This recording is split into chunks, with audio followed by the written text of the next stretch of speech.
сакувам топло добре ден и срдечно ве поздравувам со стиховите од 95-тиот псалм. Дојдете да му запееме на Господа, да му воскликнеме на тврдината на својот Спасител, да застанеме пред Неговото лице со благодарности, да му воскликнеме со песни, зашто величанствен е Господ, нашиот Бог, велик цар над сите богови. Во Неговите раце се зимските длабочини, Негови се планинските височини. Негово е морето. Тој го создаде и копното. Го направија Неговите раце. Дојдете да се поклониме и да паднеме, да му се поклониме на Бога, нашиот Создател. Ве повикувам која е во можност да паднеме на колена и во молитва да го прославиме Бога.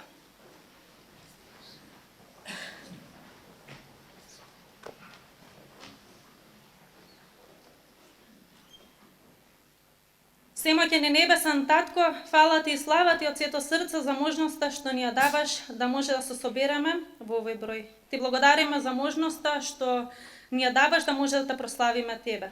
Всемоќен ти се обраќаме сега на Тебе да ти не водиш, да преку овие дечиња ти говориш. Да молиме сето срце на сите нас присутни, отворени ги срцата и душите, да сето она што ќе биде изнесено, да го примиме и да го разбереме. Ако е по Твоја волја, услиши ја молитвата. Во Христов име, Светиот Дух, те помоливме. Амин. Амин.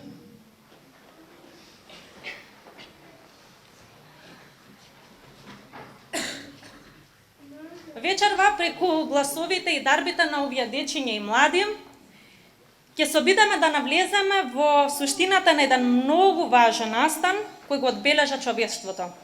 А тоа е Христовото раѓање и неговата причина за доаѓањето на земјата. Верувам дека ова време поминато тука со нас ќе ви биде на голем благослов. За да го задржиме редот и мирот, ве замолувам да ги исклучите вашите мобилни или да ги ставите во тивок режим на звонење.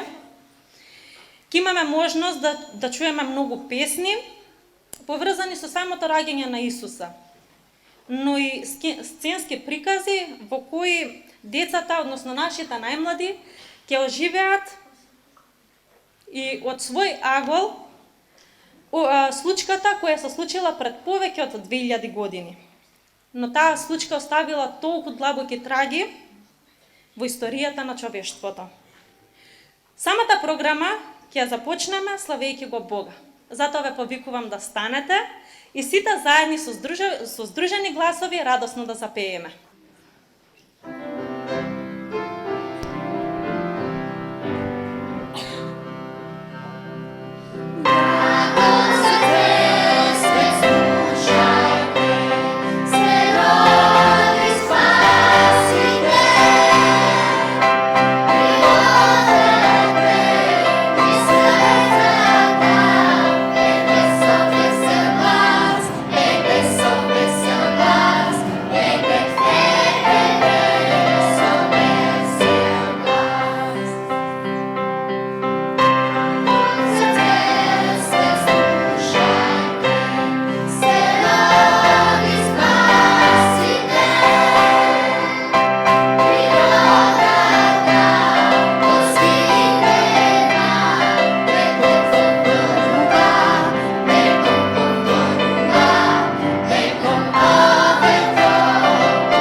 Не, прв пат слушам од тебе. Како е можно да не знаеш за тоа? Па никој не ми кажал. Па ни мајка ми, ни татко ми, па дури и баба ми Верка која ми раскажувала многу приказни. Како може да не знаеш кога целата Библија зборува за тоа? И во Стариот и во Новиот Завет зборува за мисијата на Месијата кој треба да дојде. А каде го пише тоа? Дека Исус посел од вечноста. Јас знам за приказната кога се родил како малецко бебенце во шталичка со животни и сум гледал многу цртани филмови за Исус.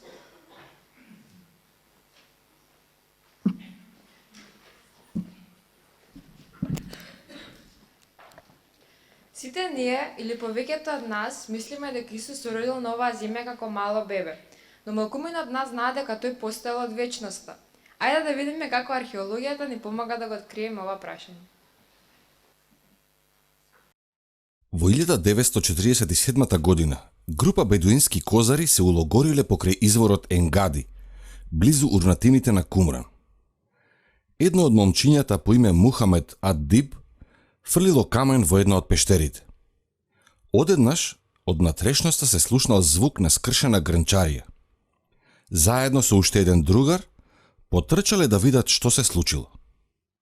Во пештерата нашле повеќе ќупови со свитоци и делови од скршени садови. Се надевале дека ќе најдат злато, но наместо тоа нашле некои стари ракописи кои им изгледале безвредни. Но тоа што го пронашле, денес е ширум светот познато како свитоците од мртвото море и се чува како национално богатство на Израел во познатиот музеј Светилиште на книгата. Подоцна научниците пребарале и други пештери во околината и пронашле уште многу свитоци. Откриле ракописи од големи делови од старозаветниот дел на Библијата, пишувани пред 2000 години. Помеѓу списите пронајдени во Кумран е и свитокот на пророкот Исаија, кој пророкува за Месијата кој требал да се роди. И тоа ни повеќе ни помалку, туку 7 векови пред Христовото раѓање. Па, да го чуеме тоа пророштво. Исаија 53. Господов слуга, презрен и отфрлен. Кој поверува на тоа што го чул од нас? И кому му се откри силата Господова? Зашто изникна тој пред него како младо дрвце и како стебленце од сува земја. Нема во него ни убавина, ниту величие. Ние го видовме и во него немаше изглед што ќе не приближи кон него. Тој беше презрен и отфрлен меѓу луѓето, човек на болката и свикнат на страдања, а ние го одвраќавме од него лицето свое. Тој беше презрен и ние за ништо го сметавме. Но тој ги зеде врз себе нашите болки и ги понесе нашите слабости. А ние мислевме дека тој беше поразуван, казнуван и понижуван од Бога.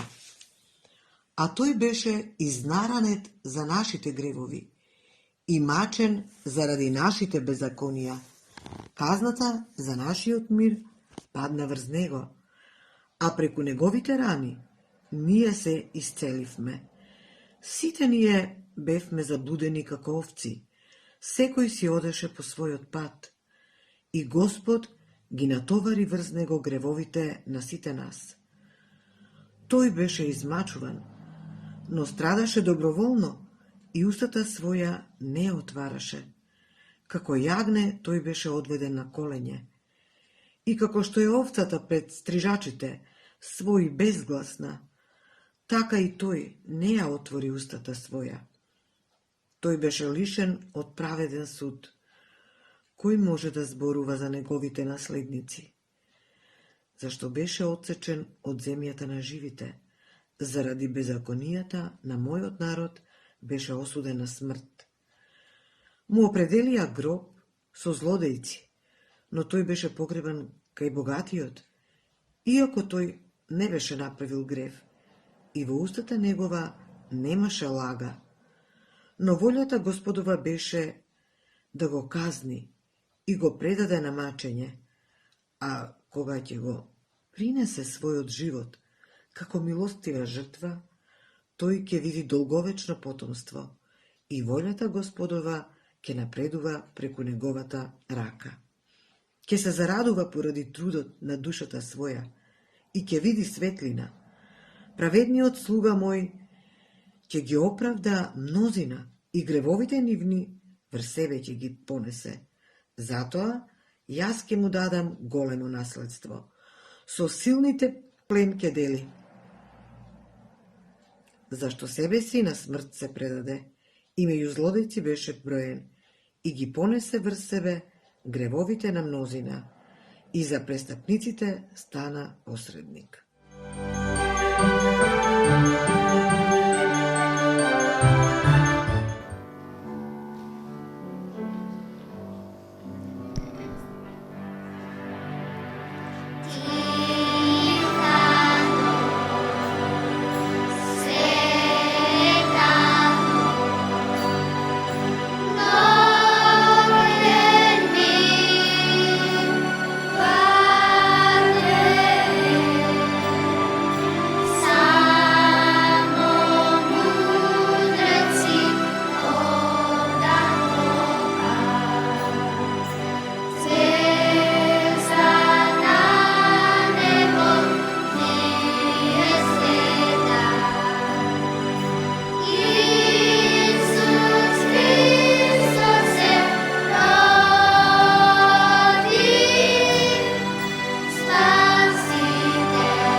Добро, а како е раѓањето на Исус?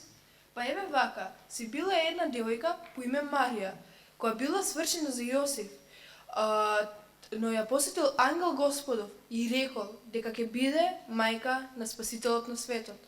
Навистина ли? А што се случило понатаму? Ова навистина ми стана интересно. И ангелот дури и кажал и како ќе му е неговото име. Како?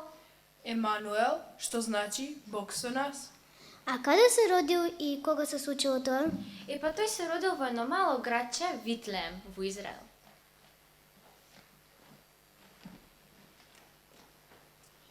А кога Исус се родил во Витлеем, во Јудеа, во времето на царот Ирод, дојдаа мудреци од исток во Ерусалим и прашаа каде е новородениот јудејски цар.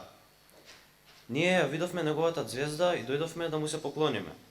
Мудреците биле многу учени луѓе, кои ги проучувале пророштвата од светите списи и знаеле да ги препознаат знаците на провидението во природата.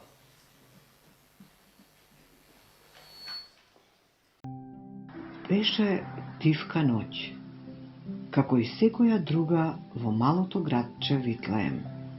Имаше спокој и ноќна штама.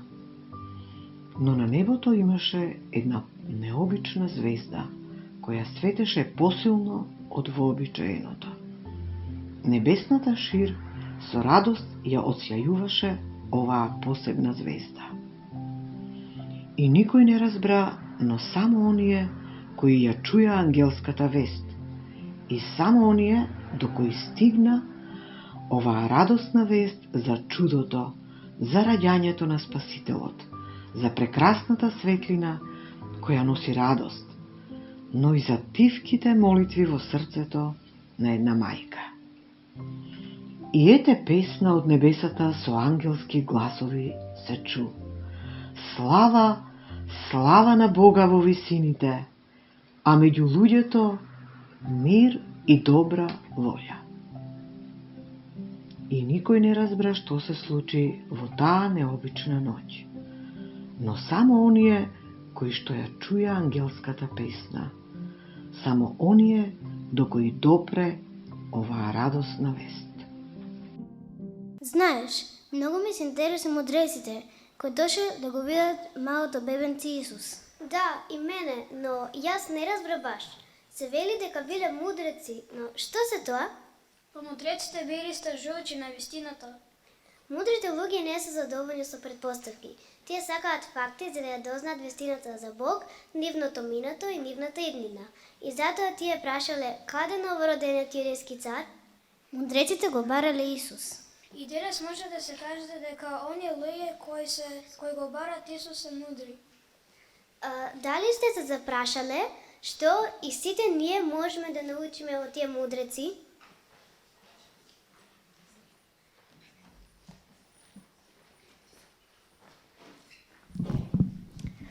Постојат два вида на луѓе во животот кога станува збор за Божјата вистина. Истражувачи и манипулатори. Манипулаторите даваат предпоставки за вистината и мислат дека знаат каков е Бог. Тие сакаат да се расправаат и да дискутираат за Бог, но тие само предпоставуваат, бидејќи всушност не сакаат да ја знаат вистината. Тие само сакаат да зборуваат за неа. Од друга страна, Бог ги љуби оние кои ќе одвојат време за да ја пронајдат вистината. А тоа се оние трагачи и истражувачи кои како мудреците и трагале под звездата за да го видат родениот јудејски цар. Трагачите прават 4 нешта. Поставуваат прашања, проучуваат, гледаат што се случува околу нив и прават се што треба за да дојдат до одговор. Тие го бараат Исус со се што имаат. Бог ги сака истражувачите. Библијата ни вели, таму ќе го бараш Господа и ќе го најдеш, ако го бараш со сето свое срце и со сета своја душа. Во Вторени закони 4:29. Ако си искрено сериозен за откривање на вистината, не можеш да ја промашиш.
Дојдете да се поклониме, да славиме Негова чест. Детенце малечко нејако, јагне жртвено.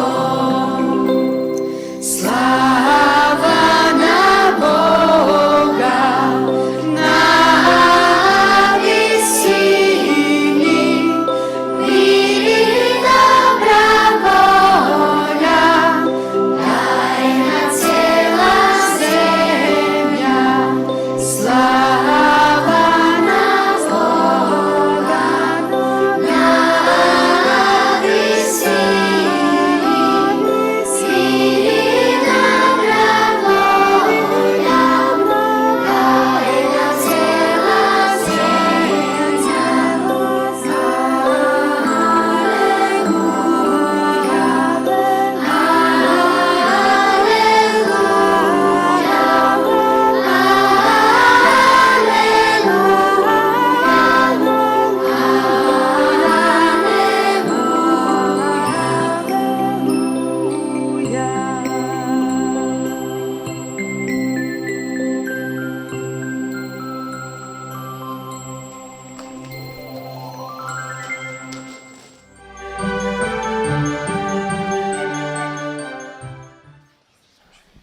Знаеш, ова со мудреците навистина ме подразноси.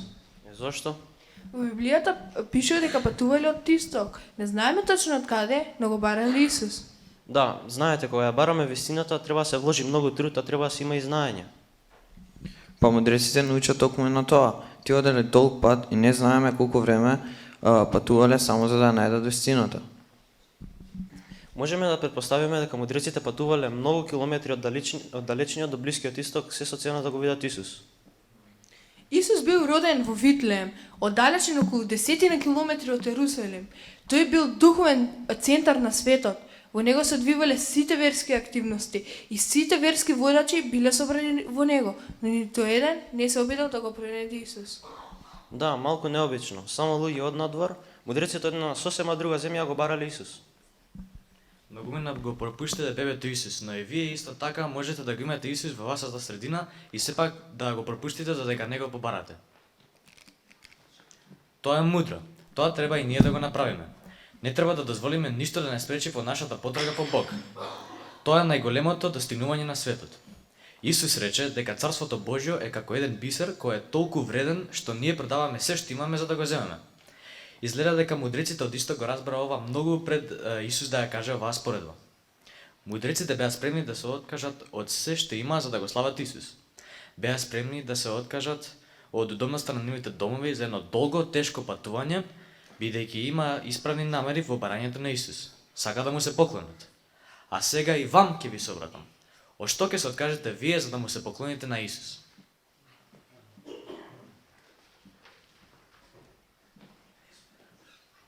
Можеш ли да си замислиш нешто? А што да се замислам? Па замисли си како сум испланирала роденденска забава за тебе и многу луѓе се поканети. Па добро, тоа е лесно. Ама има нешто поразлично.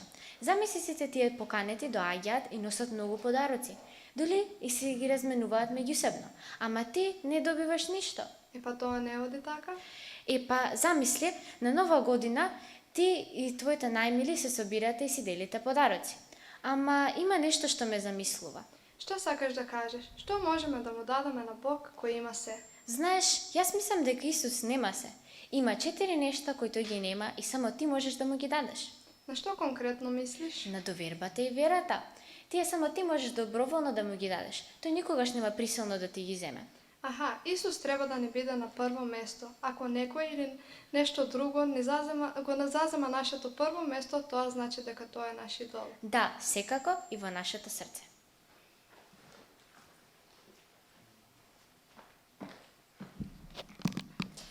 Дајте му го на Исуса вашето срце и сето оно што го сакате, што го вреднувате и зашто најмногу се грижите. Исус вели, зашто срцето секогаш ќе ви биде таму каде што ви е богатството. Еден важен начин како може да му се даде срцето на Бога е преку давање на вашите ресурси за неговото дело. На Исус не му требаат вашите пари, но тој го сака она што тие ресурси представуваат, а тоа е вашето срце. Доведувај други луѓе кај Исус. Бог сака едно семејство повеќе од се друго. Тој сака деца кои го избираат него, да го сакаат и да му веруваат. Библијата ни вели дека мудреците не му дадоа на Исус остатоци кога го посетиле на неговото раѓање. Туку, наместо тоа, подарија 3 многу скапоцени и вредни нешта. А тука пишува: паднаа ничком и му се поклонија. Ги отворија своите сокровишта и му подарија 3 дарови: злато, темјан и смирна. Матеј 2 глава 11 стих. Како што ќе му ја дадеш твојата доверба на Исус, ќе го направиш да биде на прво место во твојот живот. Ќе дадеш од онаа што ти е вредно за неговото дело. Ќе доведуваш други луѓе кај него. Така со сето тоа ќе му дадеш подароци на Исус, кои се многу повредни од оние што му ги донесоа мудреците. Дајте му го вашето најдобро.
дел во Христовото раѓање, кој ми е малку необичен. Тој е син Божи, а бил роден во толку скромни услови. Да, кога Јосиф и Марија стигнале во Витлеем, во ниедна гостилница немало место каде што можеле да преноќат, а Марија требала да се породи. И замисли, таа го родила Исус во штала со животни. Гостилничарот да знаел дека кај него ќе се роди Исус Христос, Синот Божи, Месијата, сигурно таа соба до ден денес би била како музеј. И би пишувала, Синот Божи е роден тука. Да, но неговото раѓање било многу скромно и едноставно. А што можеме да научиме ние од овој гостилничар? И ние сме како гостилничарот кога во нашето срце нема место за Исус. И повеќето од нас го правиме тоа цело време. Доаѓањето на вечниот Бог и ветениот Месија беше очекувано со илјадници години. Пророштвата ја предскажаа вистината дека Спасителот на светот ќе дојде. Неговото раѓање ќе биде толку важно што ќе ја подели историјата на два дела, пред Христос и по Христос. Твојот роден ден има дата во врска со роденденот на Исус. Сите ние се противиме на тоа да му го дадеме на него значењето во нашите животи кое го заслужува. Го пополнуваме нашиот живот со настани кои бледнеат во важност поредени со Исус. Трошиме пари на најновите електронски уреди и не ни останува ништо да дадеме за Божјото дело низ целиот свет. Го поминуваме целото време, напредувајќи во своите кариери, а велиме дека немаме време да им помогнеме на нашите блиски во нашата црква или заедница. Ајде да сме искрени за миг и да се запрашаме себе си. Дали оставивме место во нашата гостилница за Исус?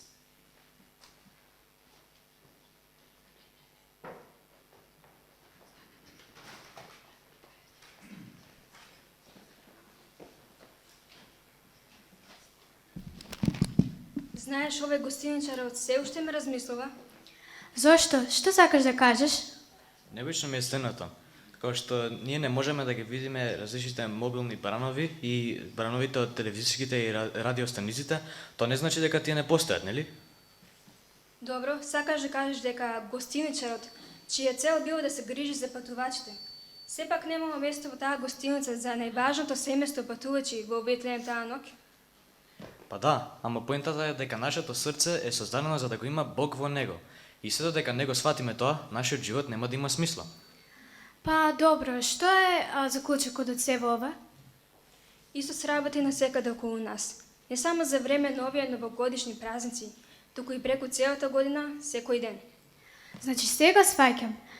Кога се приближува новата година, сите се присетуваат на Христовото раѓање. Па кога ќе помислам на гостилничарот кој не направи место за Исус на неговото раѓање, со тоа дело тој не го спреки раѓањето на Исус. Неговото дело не го спречи Божиот план во историјата. Тоа само му наштети нему, ја пропушти приликата да го прими Синот Божи при неговото раѓање.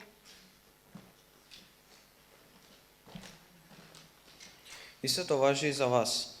Ако не одвоите време за да го запознаете Исус, ќе ја испуштите приликата да го запознаете својот Спасител. Ќе ја пропуштите приликата да имате цел, мир и сила, кои доаѓаат само преку Синот Божи. Ја пропуштате неговата цел за вашиот живот, ако никогаш не направите место за него.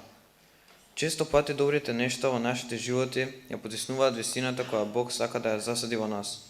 Одвојте време за Исус во вашиот живот и тоа секој ден.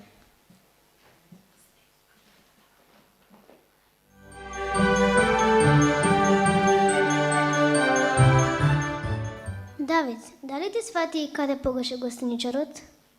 А како тоа? А погрешика е најважното. Во неговото срце немало место за тоа што е најважно. Добро, што сакаш да кажеш? Па, ајде да размислиме убаво. Еве, кажи ми колку време поминуваш без Исус? Аха, те сваќам. Например, сакаш да кажеш колку долго време поминувам да гледам на мојот мобилен телефон или телевизија. Да, токму така. Наместо да поминеме време со нашите најсакани, да одвоиме време и за Исус, ние нашето време го трошиме на нешто што не е вечно и е минливо. И тогаш мислиме дека имаме се што ни треба. Ете, токму тука погреши гостиничарот и ја затворил вратата од своето срце.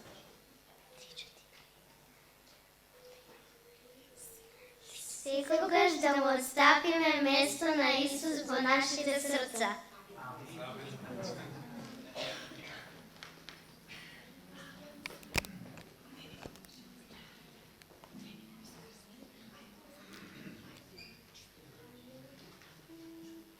Бог направи тоа да биде многу едноставно за секој да може да разбере. Тоа се само 3 збора. Покани го внатре. Исус рече: еве стојам на вратата и чукам. Ако некој го чуе мојот глас и отвори вратата, ќе влезам при него и ќе вечерам со него и тој со мене. Откровение 3 глава 20 стих. Исус тропна на твојата врата. Зграбчи го по добриот живот, така што ќе го пуштиш Исус да влезе во твоето срце. Направи го Господар на твојот живот.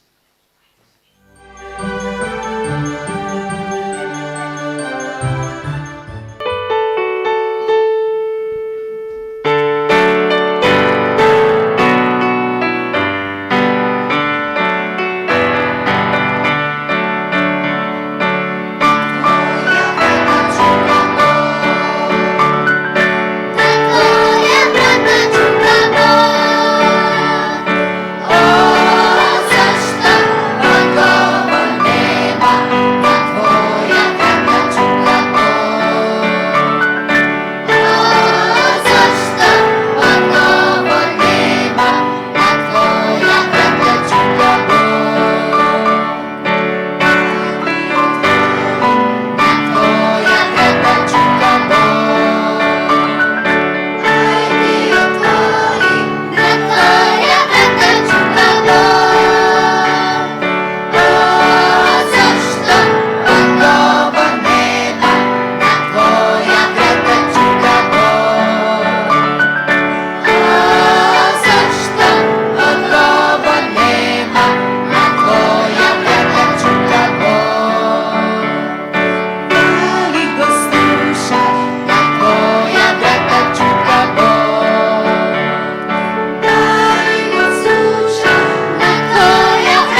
што е толку важно во Христовото раѓање? Сијалечките и поклоните, сето тоа нема смисла Бог. Па како да ја сватам смислата? Па ќе треба да видиш што се случило после штавата. Мудреците и пастирите, зашто човечкиот син дојде да го бара и да го спаси изгубеното. А сега сваќам, едноставно кажан, Исус дошол бидејќи луѓето се изгубени без Бог. Да се биде духовно изгубен, значи да се биде одвоен од Бог. Без Исус секој човек изгубен, колку да е богат или славен.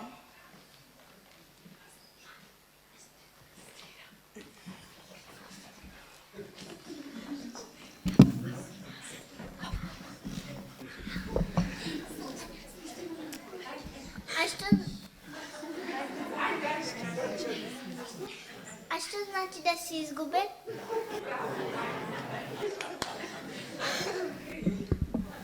Па мислам дека кога подобро ќе сватиме зашто дојде Исус на земјата, тогаш ќе сватиме што значи да се биде изгубен.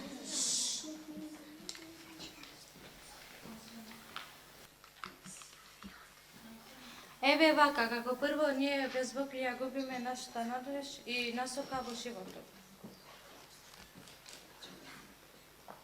Како второ, неговата заштита. Како трето, нашиот мир и многу нешта. Значи Исус дошол да не спаси. Затоа во Јован 3:16 Исус јасно ја докажува нашата вредност, зашто Бог толку го возлюби светот што го даде својот единороден син, та секој кој верува во него да не загине, туку да има вечен живот.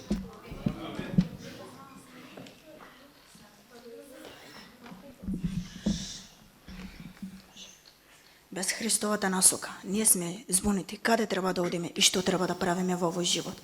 Без Христовата заштита, ние сме оставени самите на себе. Без Исус и нашите дарби не се целосни развиени доколку не сме во врска со Него. Без Исус и нашата среќа не е целосна. Можеме да ги имаме сите пари и сета моќ на светот, но без Бог никогаш нема да имаме вистинска радост. Нашиот дом е на небото. Бог дозволува да се бунтуваме, додека сме тука на земјата, но нема бунтување на небото, но ниту еден кој изгубен не изгубил, ниту грам о својата вредност пред Бог. Радосната вест е дека Бог толку не засака што го прати својот син на земјата, за да не пронајде и да не спаси. Тоа е причината за славење. Христовото раѓање е надеж за целото човештво, нели? Па да, секако во некои земји ги слават на 25 декември, а некои ги слава на 7 јануари. Па да, радосната вест се однесува за големата Божја љубов. Библијата вели дека ние сите сме изгубени без Бога.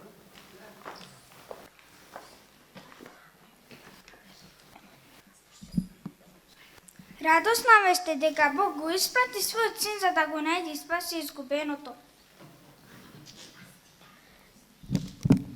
Библијата вели, постои само еден Бог и постои само еден што може да посредува меѓу Бог и луѓето.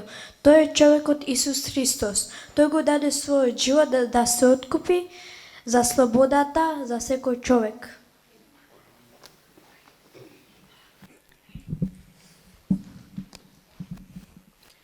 Доколку си бил во црква, сигурно си го слушнал зборот спасение, но можеби не знаеш што значи тоа. Тој збор е како дијамант, можеш да го гледаш од повеќе различни англи.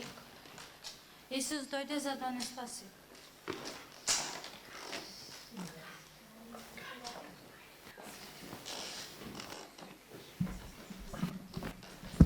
Ние не можеме сами да си ги решиме сите наши проблеми.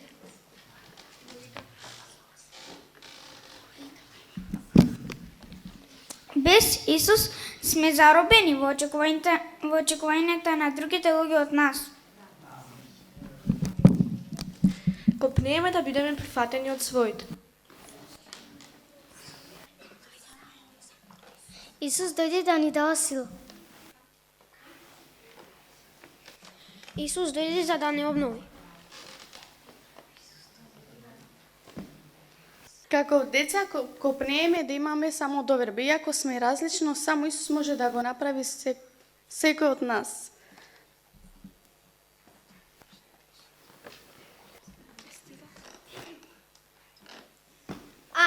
Исус дојде повторно да бидеме заедно.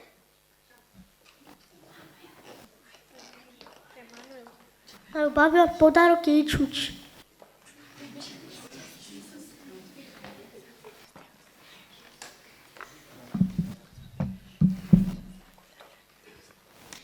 Многумина од нас го прославуваат неговото раѓање без да го прифатаат неговиот посебен подарок на славење. И за многумина тоа станува неотпакувано од година во година и во другата година. Тоа не е мудро. Ти се создаден од Бог и за Бог. Се додека не го разбереш тоа, животот нема да има смисла. Да го твориме секој ден најважниот подарок кој ни е даден секому од нас, да градиме цврста врска со Исус секој ден. Амин.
Се започна со светлина, со една сјајна звезда, символ на надежта, која го најави ветувањето дека ќе се роди Исус, Емануел, што значи Бог е со нас.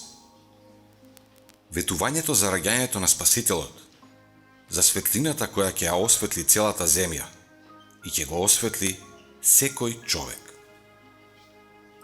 А народот кој седеше во темнина, виде голема светлина.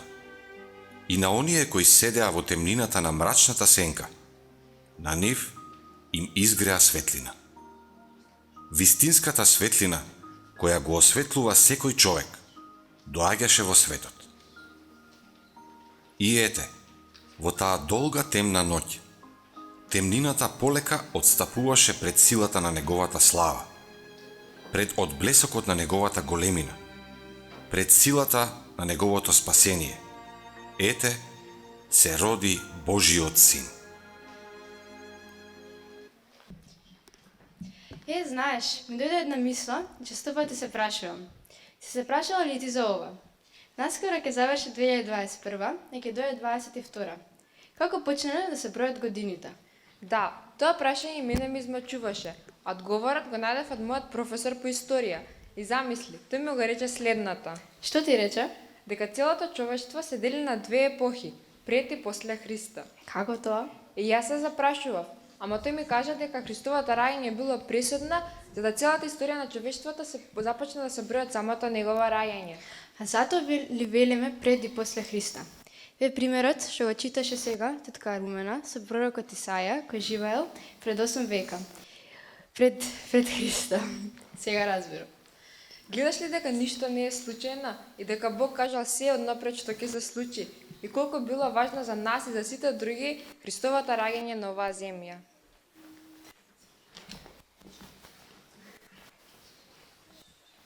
Исус Христос се роди на земјата како бебе.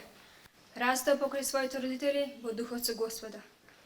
И кога му било одредено времето, тој почна да му помага на сите луѓе. Лечел, охрабрувал, утешувал, мртви оживувал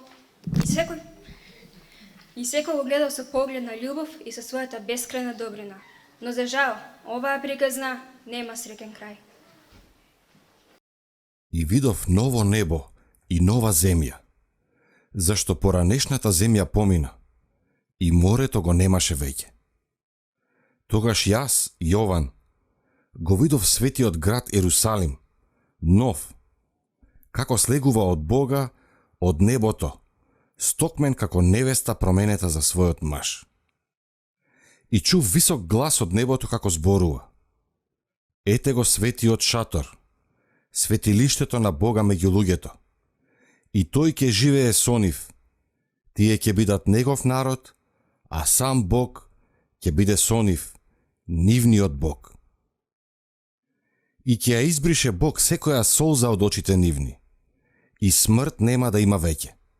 Ни плач, ни пискот, ниту болка нема да има веќе, бидејќи поранешното помина. И седнатиот на престолот рече: Ете, се ново создавам. И ми рече: Напиши, зашто овие зборови се вистинити и верни. Потоа ми рече: Се сврши. Јас сум Алфа и Омега, почетокот и крајот. На жедниот ќе му дадам јас од изворот на жива вода дарум. Кој победува, ќе наследи се, и ќе му бидам Бог, а тој ќе ми биде син. А зашто животот на Исус Христос не завршува среќно? Знаеш дека јас често пати се прашувам? Зашто кога тој бил толку добар, секој му помагал, толку тажно завршил? И мене истите ми измачуваше. Зашто луѓето кои толку многу ги сакал, морале да го повредат?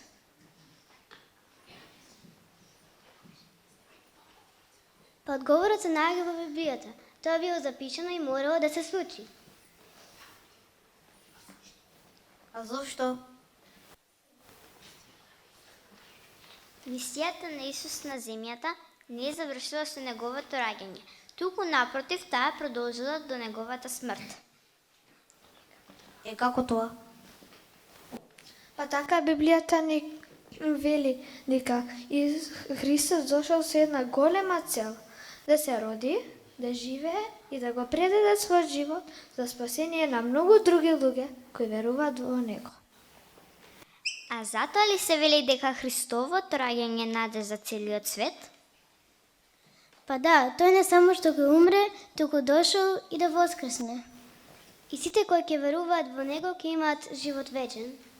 Да, а тоа значи дека Исус повторно ќе дојде? Токму така, еве како Библијата ни вели.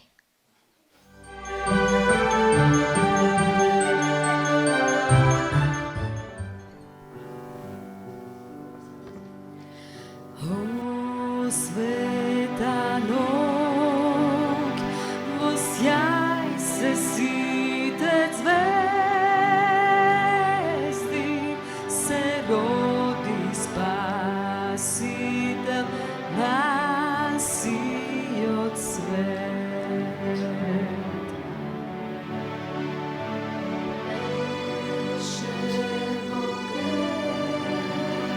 И родство света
Добро вечер на сите присутни. На една од пробите кои што ги имавме заедно, на нашите деца им ја раскажавме приказната која што стои позади песната "Сигурно сладка Исусе мој" или како што ја знаеме повеќето од нас, "Вистина красна Исусе мој". Па не замолија да изнесеме пред сите вас. Мислам дека е убаво да знаеме што била всушност инспирацијата за оваа песна и особено за зборовите кои што биле напишани за истата. Се работи за Френсис Джейн Кросби или нагалено Фани. Таа е родена во семејство од силно пуританско потекло во Њујорк на 24 март 1820 година. Како бебе, таа имала инфекција на очите, која лекарот, кој што бил лаик, ја третирал со ставање на врели смеси врз нејзините црвени и воспалени очни капаци. Инфекцијата на вистина се отстранила, но за жал се формирале лузни на очите. И ова мало бебе девојче останало слепо за целиот свој живот. Неколку месеци подоцна, таткото на Фани се разболел и умрел, а незината мајка по име Мерси Кросби, која останала вдовица на само 21 година, морала да работи и се вработила како слугинка, додека незината баба, Енис Кросби, продолжила да се грижи за малата Фани. Баба и врз себе го имала товарот да ја образува својата слепа внука, која никогаш не прогледала.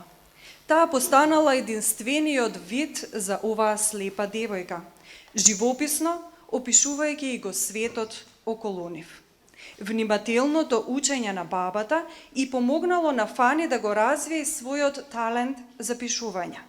Но освен тоа, баба исто така внимателно го негувала и духот на Фани. Таа внимателно и ја читала и објаснувала Библијата и секогаш ја истакнувала важноста на молитвата. Фани често била тажна, бидејќи таа не можела да учи како и другите деца. Во тие моменти, баба ја учела да се моли на Бог за мудрост и вистинско образование. Во 1834 година Фани дознала за Њујоршкиот институт за слепи и знаела дека ова е одговор на нејзината молитва за образование. Таа влегла во ова училиште кога имала само 12 години и продолжила да учи таму дури 23 години. Таа станала доста позната личност во училиштето и секогаш била повикувана да пишува песни за речиси секоја прилика.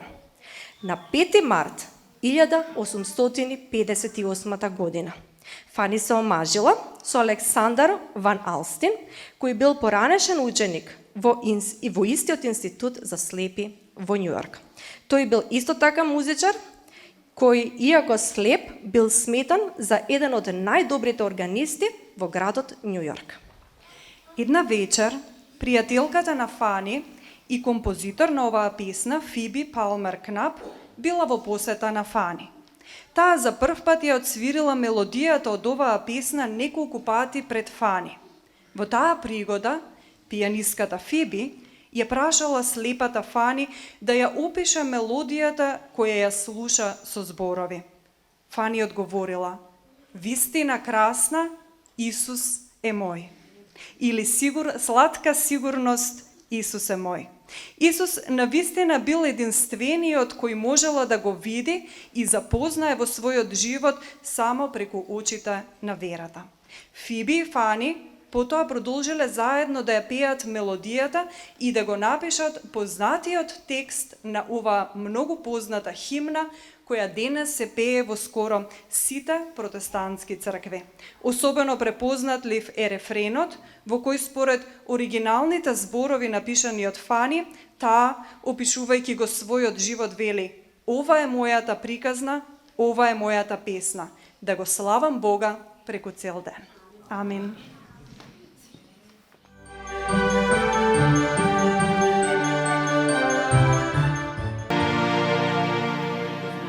Самиот крај на самата програма, ќе ве замолам сите да станеме и заедно да запееме оваа песна.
Верувам дека сите ние поминавме едно преблагословено време и сите ние научивме многу нови работи, каде што знаеме само едно, дека Исус бил на земјава и повторно ќе дојде.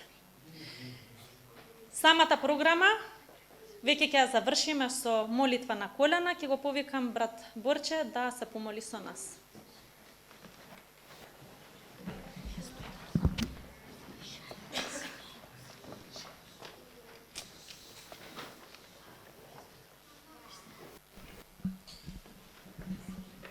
Боже и Господе, Ти благодариме за оваа вечер. Ти благодариме што си го отелотворил Твојот Син да дојде на земјата да стане како еден од нас, за да ни овозможи спасение преку својата жртва на крстот. Но знаеме дека Исус пак ќе ни дојде и тоа е таа сигурност сладка што ја имаме во Него и во Неговото доаѓање. Те молиме, Господи, да сите ние се подготвиме за тоа второ доаѓање, а овие мали, сладки гласови кои што вечерва пееја да станат гласници на радосната вест, Твои гласници кои што ќе го носат Евангелието широм овој свет, за да секој Те запознае и да сите се спасат, сите оние кои што ќе поверуваат. Води не, Господи, и чувај не во овој зол свет во кој што живееме, во овие предизвици, затоа што сигурност имаме само во Тебе. Благослови не сите и како црква и поединечно, а за секи Ти бидеме и сме Ти неизмерно благодарни во Христово име. Амин.